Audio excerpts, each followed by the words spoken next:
नमस्कार. अंतरंग महाराष्ट्राचा मध्ये आपलं हार्दिक स्वागत करतो. मी दिनेश भोगले. आज आपल्याकडे पुन्हा एकदा आले आहेत ज्ञानेश्वर पवार. मागचा जो त्यांचा व्हिडिओ होता गोंदेगाव शेंदूर निसा, ती जो धरणावरची स्टोरी होती ती आपण सगळ्यांनी लाईक केली. तुम्हाला ती आवडली, तुम्ही ती पाहिलीत आणि शेअर देखील केली. त्यामुळे ती स्टोरी जी त्यांची कथा होती ती अगदी फार मोजक्या टाइम पिरियड मध्येच ती 5,000च्या वर क्रॉस झाली. त्यामुळे आज त्यांना आम्ही पुन्हा बोलवलेलं आहे. तर आता आपल्या समोर ज्ञानेश्वर पवार. नमस्कार. अच्छा, आज तुम्ही काय सांगणार आहात तुमच्याबद्दल, किंवा तुम्ही आज कुठली स्टोरी आज मी स्वतःवर जे घडलेली कहाणी आहे ते मी स्वतः सांगणार आहे. की हे लोक बोलतात भूत आहे की नाही आहे, पण मला जे बीतलेलं आहे ते मी तुम्हाला सांगणार आहे आज. म्हणजे नेमकं असं काय झालेलं आणि कुठली आहे नेमकं, आधी ही कुठली स्टोरी? सफाळ्याला मी कामाला होतो. सफाळ्याला कुठे काय आठवतं? नावजे गाव आहेत. नावजे गाव. अच्छा. हा, ते लोकांच्या समोर आले की ते बोलतात की असे नाव नाही सांगायचे हे. बरोबर, पण मी नाव नको. मी सांगून देतो. मी भरत फत्तू चव्हाण म्हणजे आमचे मेहुणे होते, त्यांच्याकडे मी कामाला होतो.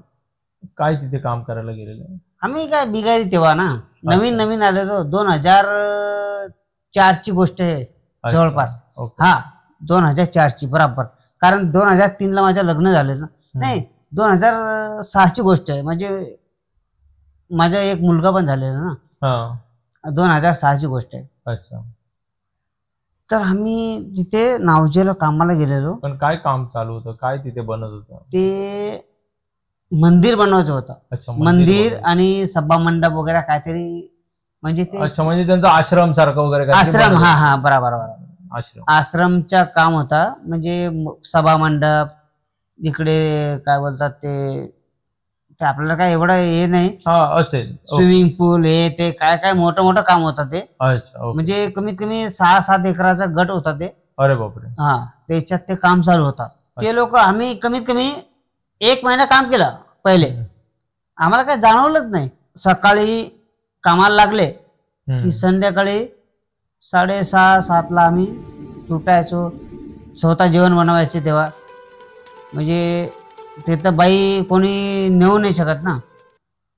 तर मी पहिल्यांदाच आम्ही घेऊन गेलो, माझी बायकोला मी घेऊन गेलो. म्हटलं अवकाळा जाम होत आहे तिकडे, आम्हाला काही जेवण बनवता येत नाही म्हटलं. तर घेऊन गेलो. तर त्या दिवशी मी संध्याकाळी 7:30 वाजता संडाशीला बाहेर गेलो. टॉयलेटला. म्हणजे तिथे काय टॉयलेट बिलेट काय प्रॉब्लेमच होता ना तिथे. बाहेर ओपन मध्ये. आणि तिथे होता जंगल, मोठा जंगल आहे. पहाडीचे ते इलाका ना सगळं. तर वरती गेलो तर मला एकदम हे झाला की काहीतरी इकडे साला जंगलमध्ये काय आहे काय म्हटलं. म्हणजे त्रास काय नाही होता, मी मस्त मोकळा बसलेला. अचानक मला भ्रम झाला. अचानक म्हणजे मी घाबरत नाही होता कधी, मला माहितीच नाही काय आहे भूतन भीतन हे ते, पण तरी सुद्धा मी एकदम घाबरलेलो. काहीतरी म्हणजे भ्रम झाला मला की काहीतरी हाय साला इकडे. संडास न करता मी पळालो तिथून. अरे मग मी काळूला परत घेऊन आलो. एक माझा काळू म्हणजे त्याचं नाव सुदाम फत्तू राठोड. ते माझे मेवण्याचे लहान मेवणे म्हणजे मेवणेच. त्याला घेऊन परत आलो. तो पण तसाच तेव्हा पण तो पण घाबरला. म्हणजे आम्हाला संडास लागलीच नाही, म्हणजे काय झालंच नाही, तरी सुद्धा आम्ही असंच गेले. रात्री 1 वाजता मला परत तसंच झालं. आयला मग आता काय करायचं. मी सगळ्यांना उठवतोय. आम्ही कमीत कमी 25 जणांची टीम आमची. 25 ते 30 जण होते तिथे कामाला. म्हटलं यार मला एवढा प्रॉब्लेम आहे आणि तुम्ही झोपताय. ते बोलताय चुप रे, असं तसं म्हणजे मस्करीमध्ये उडायचे. म्हटलं जाऊ दे ठीक आहे. ते एवढी रात्र तर गेली म्हटलं. सकाळी उठलं तेवढा काम तर झाला आणि मी त्यांना बोललो की बाबा हे आपल्याकडून होणार नाही काम, ना जेवण भेटत ना काय भेटत. म्हटलं मी चाललो घरी. तो बोलते थांब, बोलते मी आताराम दादाला फोन करतो आणि ताईला बोलवून घेतो. म्हणजे माझी बायकोला त्याने बोलवला. मग ते आले, जेवण वगैरे बनवायला म्हणजे होईल म्हटलं कामासाठी, मग आपल्याला आराम भेटेल. ठीक आहे म्हणे. तेवढं झाला. मग हळूहळू करता करता भरतची बहीण पण आली, भरतची आई, सगळे झाले. 2 दिवस झाले, 3 दिवस झाले. चौथ्या दिवशी मी आणि काळू, त्याचं नाव काळूच आहे, म्हणजे आम्ही त्याला सुदाम बोलतच नाही, काळूच बोलतो. आम्ही मोटर घ्यायला पण आणि ठेवायला पण आम्हीच दोघे जायचा. संध्याकाळी सकाळी मोटर ठेवून आलो, संध्याकाळी घ्यायला गेलो. मोटर काढून आणली. 3 दिवस झाले. चौथा दिवस आम्ही काढायला गेलो. असं म्हणजे स्थिर विहीर आहे अशी, म्हणजे विहीरच्या असा पाय ठेवल्यावर डायरेक्ट आतमध्ये पडेल का माणूस? कुठे पाय ठेवल्यावर? विहीरच्या कठड्याला. हा, कठड्याला डायरेक्ट आतमध्ये जाईल का माणूस? कधीतरी तोल जाऊ शकतो, पण पुढे तोल नाही. म्हणजे तेव्हा आम्हाला हे अशी काही एक हे नाही होती. अच्छा. की आम्ही फक्त काम, कारण छोटे छोटे मुलं होते. बरोबर. तेव्हा आमची काय नाजूक परिस्थिती होती ना. तर डायरेक्ट मी ना आज मला असं वाटलं की कोणतरी मला धक्का मारला आतमध्ये. हा, बरोबर. धक्का मारला ना, म्हणजे ओढलं कोणतरी विहिरीमध्ये. हा, विहिरीमध्ये आम्ही पडलो. काळू बोलते तू अचानक बाहेरच्या बाहेरून कसं काय आतमध्ये? मी खाली उतरलोय मोटर काढायसाठी, मलाच माहित नाही यार मी कसं काय पडलो. बापरे. कपडे सोबत. आणि ते विहीर, त्याच्यात कितीतरी लोक मेले असतील. ते लोक बोलतात, कोण ते गावाला बोलतात, तुम्ही कसा नशीब तुमचा वाचला तुम्ही. पण काळूनी माझ्या हातात ते बांबू दिला. जे बांबू होता ना आपला, काय बोलता तुम्ही, टोकर? हा, बांबूच. आम्ही बांबूच बोलतो. बांबूच बोलतात. कोकणामध्ये हेशी बोलतात. बांबू. तो बांबू मला दिला, तो बांबू मी पकडला. आणि त्याच्यात शिडी पण नाही की काय, म्हणजे गाळीची ना, ते गाळ सगळे, म्हणजे डुबला तर गेला. बरोबर. आतमध्ये घुसला माणूस की तो वापस येत नाही. बरोबर. तशी ती विहीर. बरोबर. कसा बसा तरी मला बाहेर काढलं. त्याच रात्री 12:30 वाजता माझ्या घरासमोर 3 रूम होते तिथे. तुम्ही पण आले असतील तिकडे कधीतरी. मी तो भाग फिरलोय असेल. भाग फिरलोय. 3 रूम होते 10 फूट उंचावर. 10 फूट उंचावर आणि खाली शिडी होती. तिथे आमच्या म्हणजे आमच्या रूमच्या समोर एक कोंबडा येऊन बोंबलायचा रात्री 12 वाजता, 12:30 वाजता. ओरडायचा म्हणजे? हा, म्हणजे ते आरवायचं, म्हणजे सकाळ झाली असं. त्याला आरवणं बोलतो. हा, तेच. रात्री 12:30 वाजता तो कोंबडा बांग द्यायचा. हा, बांग द्यायचा. 1 दिवस झाला, 2 दिवस झाला, 3ऱ्या दिवशी पण. आता मी कधी पण उठतो ना लघवीला, हे ते, म्हणजे आला 12:30 वाजले असतील किंवा 1 वाजले असतील.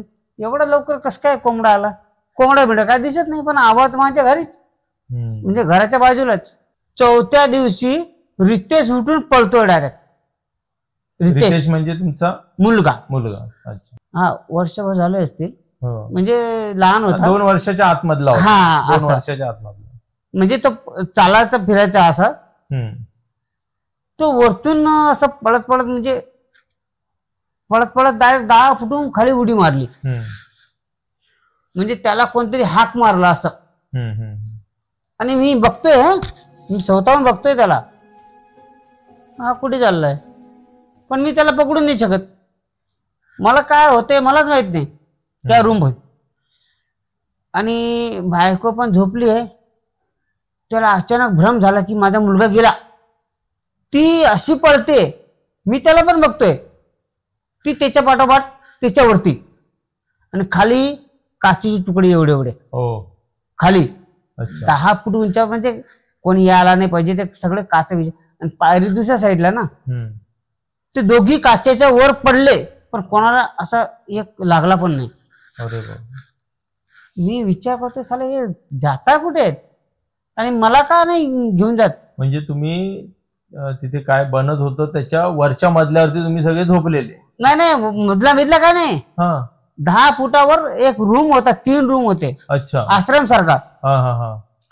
3 रूम होते. आम्ही त्याच्यावर एकात काळूचे आई वडील, म्हणजे आई आणि बहीण, दुसऱ्या नाही आई आणि त्यांचा परिवार, दुसऱ्यामध्ये त्यांची तो पाहुणा होता तो लोणजेवाला, ते, आणि मी बाजूच्या रूम मध्ये, लास्टच्या रूम मध्ये. त्याने मला लास्टच्या रूम दिलेला ना. बरोबर. आणि त्यांना माहिती आहे की गरीब माणूस कुठे पण राहून देईन. तर मी विचार करते, माझा पोरगा पण गेला, बायको पण गेले, मला का नाही घेऊन जात. म्हणजे मला कोणतरी असं जखडून ठेवलं असं मला वाटतंय. मी फक्त बघतोय बस.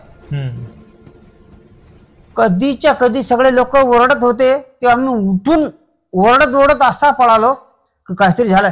मी त्यांच्यावर 10 फुटावरून खाली. रितेशला पण काय लागला नाही, रोहितला पण काय लागला नाही, कोणाला, म्हणजे रोहित गेलाच नाही पळून, रितेश आणि त्याची मम्मी, मी तिसरा मी. एवढे एवढे काचाचे तुकडे खाली, बाटल्या बिटल्या फोडलेले, कोणाला काय लागलंच नाही. आला म्हटलं झालं काय, नेमकं होते काय आपल्याकडे.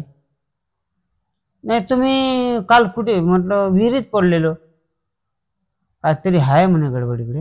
मग आम्ही तिसऱ्या दिवशी 2 दिवस काम केलं. परत तिसऱ्या दिवशी एका बाबाला विचारलं, म्हटलं इथे काय आहे काय, मी विहिरीत पडलो, माझी मुलं पळतायत. अरे तुम्ही फार नशीबवान आहे बोलते, ते विहिरीतून बाहेर आले. त्याच्यात जो माणूस गेलाय तो परत आला नाही कधी. अरे बापरे. म्हणजे ते आम्ही मोठं टाकायचं त्याच्यात रोज, मी आणि काळू. अशा ज्या विहिरीच्या ज्या स्टोऱ्या आहेत ना, त्या मी बऱ्याच ठिकाणी, बऱ्याच वेगवेगळ्या पॉडकास्ट वरती, युट्यूब चॅनलवरती, इतर आणि गावागावांमध्ये पण बघितलेल्या आहेत.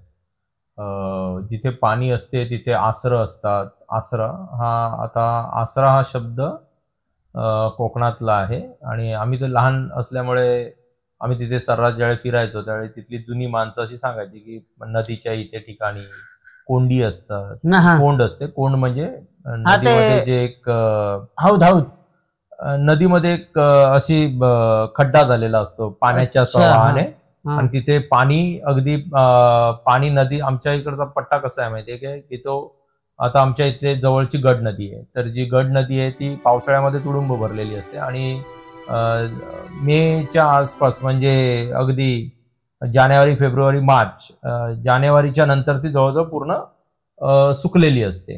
आणि मात्र त्याच्यातले ना काही जे भाग असतात ना उरलेले, ते कोंड, त्याला डीप असतात एकदम, म्हणजे खोलगट भाग झालेला असतो तयार.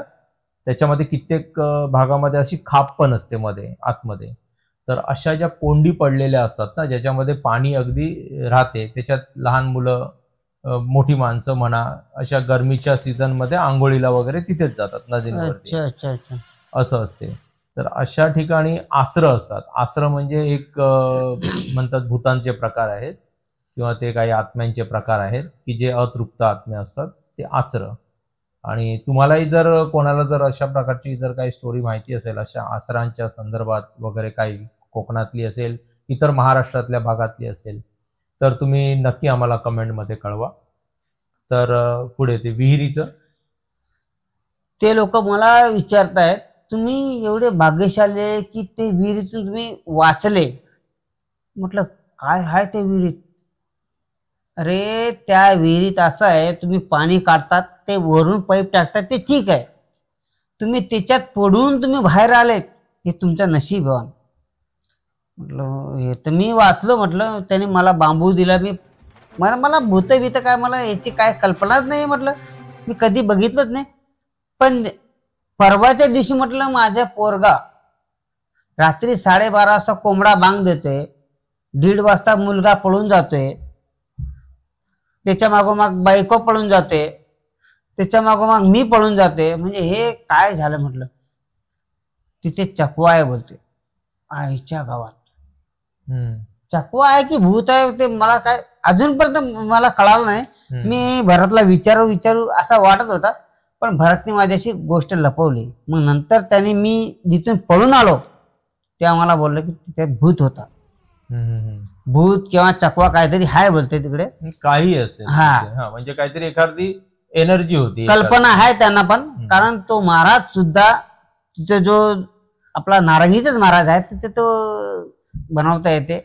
अच्छा. हा आपण त्यांचं नाव वगैरे काय नको जाऊ दे, काय नाही आपल्याला. म्हणजे तिथे त्यांचं मंदिर टाईप आश्रम आश्रम वगैरे बनवता येत. तुम्ही काम करता. 10-15 एकरची जमीन आहे त्यांची आणि तिथेच ती तशी विहीर होती. हा त्या विहिरीमध्ये तुम्हाला तिथे अनुभव आला. आम्ही पुढे काय तुम्हाला त्रास झाला त्याचा?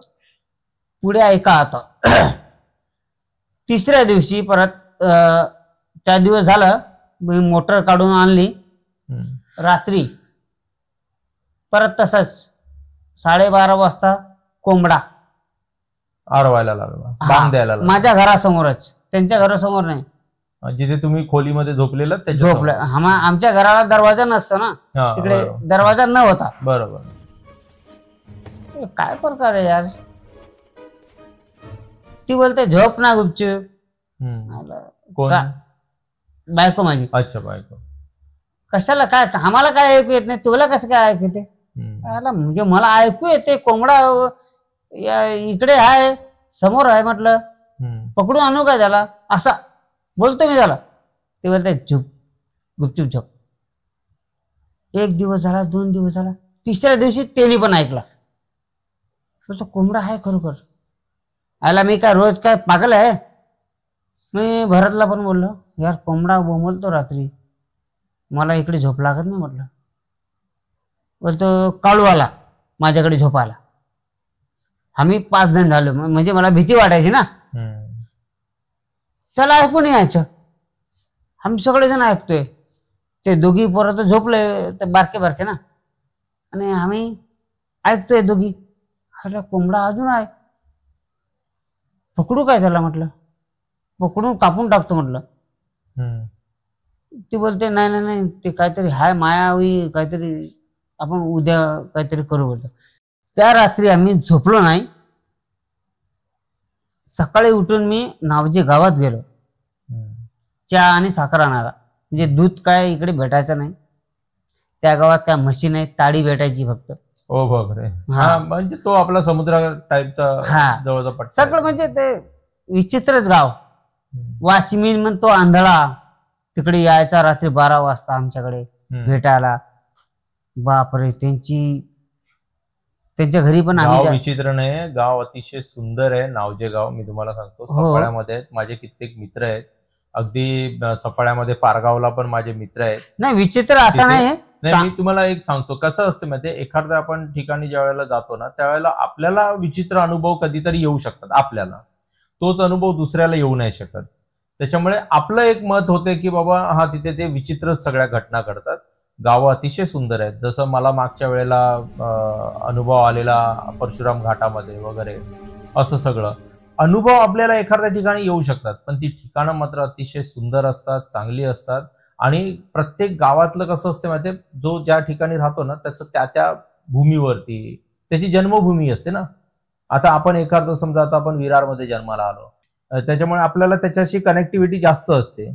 त्याच प्रकारे प्रत्येक जण जर कुठे ना कुठे जन्म घेतो, जिथे कुठे राहतो, त्याची कनेक्टिव्हिटी जास्त असते. त्याच्यामुळे आपली असं आपण नको म्हणूया आपल्या चॅनलवरून की बाबा कुठली विचित्र गावं वगैरे. गावं अतिशय सुंदर आहे. आपला महाराष्ट्र अत्यंत सुंदर आहे आणि सगळं काही चांगलं आहे. आपल्याला तिथे विचित्र अनुभव आलेला. मग मी चहा पत्ती आणि साखर घ्यायला गेलो आणि 2-3 माणसाला असं विचारलं फक्त. म्हटलं काय हो काका, तर ते आम्ही इथे काम करतो म्हटलं, मिस्त्री काम, बिगारी काम, हे सगळं आमचं चालू आहे. चिकूचा बाग आहे म्हटलं तिकडे, तुम्ही पण आले असतील.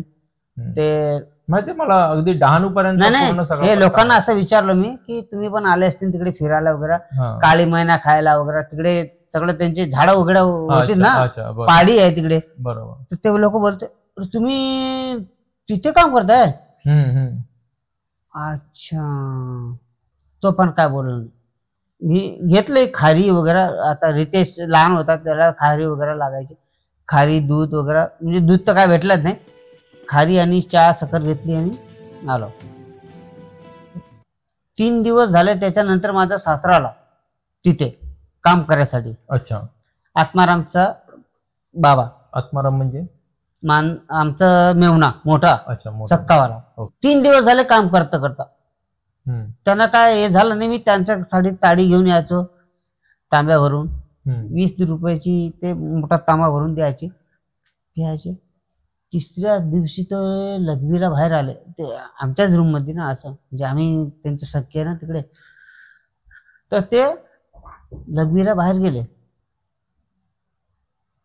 त्यांना एक कोंबडा असा दिसला की त्यांची शेपटी अशी बाहेर, ते मोर कसे असतात, मोर त्यांची सारखी. अच्छा. आणि कोंबडा दुसरीकडे, अच्छा. त्याची शेपटी दुसरीकडे. हं. त्याने काय विचार नाही केला आणि झोपले येऊन. परत 3-4 दिवस झाले, परत तशीच घटना. मग ते मला बोलतात, तुम्हाला इकडे काय? म्हटलं इकडे रात्री 12:30 वाजता कोंबडा भुकतो म्हटलं, आणि रितेश पण पडलेला. मला म्हटलं इकडून जायचं आहे. थांबा म्हणे, आपण जाऊ, मी आहे तोपर्यंत करा. म्हटलं चालेल, तुम्ही आहे ना, आता माझ्याकडे मला तकलीफ नाही. ते आले ना, तर मग आमच्याकडे आवाज नाही येत ना, काय नाही येत. आणि ते काय झालं, लाकडे बिकडे घेतले आणि 4थ्या दिवशी इकडे घासकोपरीला परत. आणि आम्हाला सोडून बोलतात, थांबा, बोलतो मी येतो परत. आणि जे तसे गेले तसं त्या दिवशी परत कोंबडा. आणि रितेशला आम्ही बांधून ठेवायचं असे साडीने, कारण त्याला कोणतरी बोलवतो आणि पळून जाईल. आणि ते काच बिचावर पडलं म्हणजे लागणार. साडी सोडून पोरगा पळून गेला. आणि मी बघितलं, जसा पडलो मी पण त्याच्यावरती. मला चप्पल नाही, काय नाही, 10 फूटवरून उंची मारली. त्याच काचावरती. ती म्हणजे माझा सासरा गेल्याच्या नंतर. अच्छा. आणि माझी बायको पण माझ्यावरती. म्हणजे तिघे लोक आम्ही फटाफट फटाफट असे पडलो. झालं काय? मग नंतर विचारतोय मी, हे काय होते? बोलतो काय झालं नाही, रितेश पडला म्हणून तुम्ही पडले, तुम्ही पडले म्हणून मी पडले. म्हटलं इथे काहीतरी आपल्याला कोणतरी मारायचा प्रयत्न करते. उचलून तिकडे, म्हणजे तुमची बुद्धी, मी विहिरीत पडलो तेव्हापासून माझी हे चालू झालं. हा. तर माझ्यावर ते प्रतिक्रिया चालू त्यांची झाली. काय भगवान अष्टविनायकची कृपा असेल किंवा काहीतरी असेल, त्याने आम्हाला वाचवलं. दुसऱ्या दिवशी भरतला बोललो, बाबा आम्ही तुमचे पाया पडतो, आमचे पैसे देऊन टाक, आम्ही चाललो इथून आमच्या मनवेलपाडाला. जेव्हा आत्माराम राहायचा मनवेलपाडाला. अच्छा. फर्स्ट टाइमला आत्माराम मनवेलपाडाला राहायचं पहिले. अच्छा. त्याला पण फोन केला आम्ही. कोणाकडे ते मोबाईल नाही होतं तेव्हा, म्हणजे 2003 ची गोष्ट आहे ना, ते 4 ची गोष्ट आहे. तेव्हा मोबाईल कोणाचकडे नव्हता, त्यांनी घेतलेला. मग त्याला फोन केलेला शेठच्या मोबाईलवरून. म्हटलं मी येतोय. बोलतो ठीक आहे या. आम्ही दोघे नवरा बायको होते. तर आम्ही 7:30 वाजेपर्यंत त्या दिवशी काम केलं परत. 7:30 वाजेपर्यंत. तो काय बोलतोय, आजच्या दिवशी थांबून जा. कोण? भरत. ठीक आहे, आजच्या दिवस पैसे भेटणार आहे, उद्या चाललं जाऊ. त्या दिवशी असं घडलं, आमची जे साडीचे झोळा होता, झोळा बांधलेला ते बाळासाठी. कोण होतं बाळा तिथे? रोहित नाही होता, छोटा. रोहित छोटा. हा. तो एक म्हणजे जन्माला आलेला तेव्हा आम्ही गेलो. हा 2 वर्षाचा असेल मोठा, रितेश. आणि तो म्हणजे लहान एकदम, म्हणजे एकदम छोटा होता. 1-1.5 महिन्याचा असेल असं. सूर्य सांभाळायचा ना त्याला. अच्छा. आपला सूर्या. तर तो झुळा काय करायचा, ऑटोमॅटिक अशी गाठ सुटते. आणि मी बघतोय एकटा, हे लोक झोपली. ते काय काम नाही करायचे ना काय. मी काम करून सुद्धा मला थकवा वाटायचीच नाही. हम्म. मी असं बघतोय, असं मस्त असा झुला खुलतोय आरामात. म्हणजे जो साडीचा जो साडी, झुला हा. बनवलेला होता त्या छोट्या रितेश साठी. रोहितसाठी. अच्छा, रोहित छोटा. हा, अच्छा, तर तो रोहित साठी जो झोला बनवलेला त्याची गाठ आपोआप सुटत होती. सुटली आणि अशी आली जशी काय ते सापासारखे असे चालतात ना, हळूहळू हळूहळू हळूहळू माझ्या समोर. मी बघतोय, मला काय वाटतच नाही की मी काय करतोय. म्हणजे काय बघतोय तुम्हाला कळत नव्हतं. मला समजत, साडी सुटून अशी सापासारखी पूर्ण लादीवरती फिरत होती आणि खाली म्हणजे 10 फूट उंचावर आमचं घर होता. तिच्या करून ते खाली चालली आहे साडी. आणि रितेश त्याला साडी पकडून चाललाय त्याच्या मागे. आईला लास्टचा दिवस पण. म्हणजे ती साडी आपोआप दरवाजातून बाहेर चाललीये. म्हणजे तो रात्रीची 12:30 वाजता. रात्रीची 12:30 वाजता जसा कोंबडा बांग दिला ती साडी सुटली. अच्छा, ऑटोमॅटिक नावजे गावात. म्हणजे ते मंदिर काय जे बनत होतं तिथे. मंदिर तर दुसऱ्या ठिकाणी तिकडे. अच्छा, आम्ही इकडे राहतो ना कोपऱ्यावर, ते विहिरीच्या बाजूला. अच्छा, विहिरीच्या बाजूला. विहिरी म्हणजे विहीर इथून तर जास्तीत जास्त 100 मीटरवर. अच्छा, हा, एवढं लांब होती. मी ज्या दिवशी विहिरीत पडलो त्या दिवसापासून माझ्याकडे ते कठीण हे झालंय. ते साडी सुटते, त्याच्या मागे पोरग पडतोय आणि मी बघतोय काय होतोय काय. आणि ती साडी बाहेर जात कुठे होती? विहिरीच्या दिशेने? नाही नाही, ते खाली पडते. अच्छा, खाली पडते फक्त खाली. अच्छा, ओके ओके. आता खालून कुठे जाणार होते देवाला माहिती, भगवानला माहिती. ते माझा सासरा गेला 4 दिवशी, ते 3 दिवस काय झालं नाही. सासरा गेला आणि 4थ्या दिवशी तेच परंपरा तशीच. आता काय होईल बाबा हे. मी फक्त असं टेन्शन नाही, मी बघतोय काय होतंय झालं हे, काय झालंय, कुठे झालंय असं. फक्त एक विचार असा, पोरगा आहे मला माहितीये पण मला कोणी उठू देत नाही. अच्छा, म्हणजे ती जी कोण होतं ते तुमच्या अंगात होतं, मलाच माहिती नाही. अच्छा, म्हणजे पण तुम्हाला काय करायला नाही द्यायचे. तुमची मुलं चालली आहेत ती साडी पकडून बाहेर, साडीला पकडून. पण त्याचा लक्ष एवढं आहे पोरांकडे की ती जसा पोरगा साडीला पकडून जातोय ती पटकन त्याच्या मागे मागे खाली कुदली, परत तिकडेच पडले. हा, तिथेच. बापरे बाप, मध्ये मला झालं काय. पण मी असं बघतोय नालायक सारखा एकदम बसत. बरोबर आहे, स्वतःची मुलं तिकडे जाऊन पडतायत तरी सुद्धा उठत नाही. अरे फक्त बघतोय झालं काय. पण मला उठू द्यायला पाहिजे ना कोणी. बरोबर, असं वाटतंय की मला कोणी उठत देत नाही. उठतोय तर कोणी जरी पकडून घेतायत. जाम झालो मी, असे हातपाय कांचतायत. आणि मग भरतची आई आली. तुम्हाला काय झालं बोलते. पोरं पडली, बायको पडली, साडी घेऊन पळताय पोरं, बांधलेली साडी. मग मला काय झालं, मी बोलतोय त्यांना. तर मी तर झोपलो पण नाही, मी तर बघतोय. म्हटलं मला माहित नाही कोणी पडलं काय नाही. अजून त्याला सांगतोय मी बघतोय, पण त्यांना सांगतोय की मला माहित नाही. म्हणजे ते त्यांची दुर्लक्ष करायची शक्ती. बरोबर. आजच्या गावात म्हटलं बाबा दिवस निघालो आणि ते नावजे गावाच्या पाया पडलो. जय श्रीराम म्हटलं, इथून जावं लागेल, बस संपला म्हटलं. हिच्यापासून आपण नावजे आणि सपाळ्याला कधी यायचं नाही. त्या दिवशी आम्ही मनेलपाडाला विरारला पळ काढली. आजची जी ही काय स्टोरी होती आणि ही तशी तर सत्य घटना आहे असं ज्ञानेश्वर पवारांनी पहिल्यांदा स्वतःहून सांगितलं. तुम्हाला हा अनुभव त्यांचा आलेला जो होता तो तुम्हाला ऐकायला कसा वाटला हे आम्हाला नक्की कळवा.